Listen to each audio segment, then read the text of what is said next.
Ginny and Georgia. Georgia is a good example of what it's like in the reactive abuse cycle. My mother reminded me so much of Georgia, and I reminded myself so much of Ginny. And something I see, like at least for me, is a bunch of people projecting each other about the whole Ginny and Georgia debacle. Yes, should Ginny be grateful for her mother? Yes, but her mother was abusive towards her because of the tendencies she learned from the narcissistic abuse relationship she was in. Georgia lacked a lot of emotional boundaries, and did she want what was best for Jenny? Absolutely. But she was still hurting Jenny. The biggest problem between Jenny and Georgia is Georgia couldn't apologize because she held so much guilt and shame. Do I think Georgia is 100% a bad person? No. I don't think my mom is 100% a bad person. I think she's a hurt person. And I think after years of therapy, she's a better mom, and I am rebuilding my relationship with her. But it doesn't mean she didn't hurt me. And to consistently invalidate that only hurt me and grew us further apart, right? So when you're not taking accountability for your part in things, you're pushing your children further away. Kind of like Georgia was. And Ginny was just a kid, so there's a power dynamic there. Ginny needed a parent, right? But she needed an emotionally healthy parent because she was a kid going through a lot, right? I struggled with I see so much of myself in Ginny, so I remember wanting to get a defensive on this app when the first season come out and everyone was coming for Ginny. I just didn't realize why at the time, because it's the same way I felt about my mother. I hated my mother too. I really did hate my mom because she was abusive, but not because she was a bad person, but because of what she had learned in a relationship with a narcissistic man.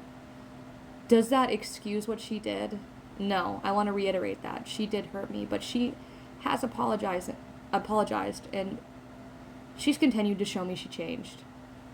And I'm going to keep speaking good on her name as long as she's doing that.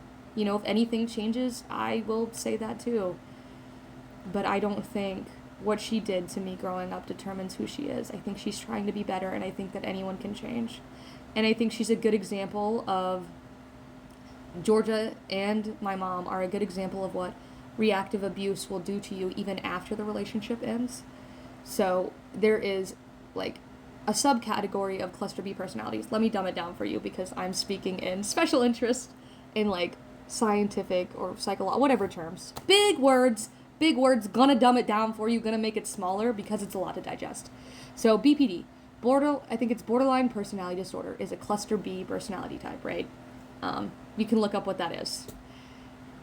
But it is something that happens often after you've been in a narcissistic relationship or you were raised by parents who were abusive. Narcissist. It gives you it's a lack of self-awareness, like a sense of self. Behaviors that are worrisome, like engaging in self-harm, risky behaviors at the expense of yourself, and switching between emotions very violently. And there's 9 traits of BPD, right? But I think you only need 4 or 5 to qualify. When I was in high school, I qualified for borderline personality disorder.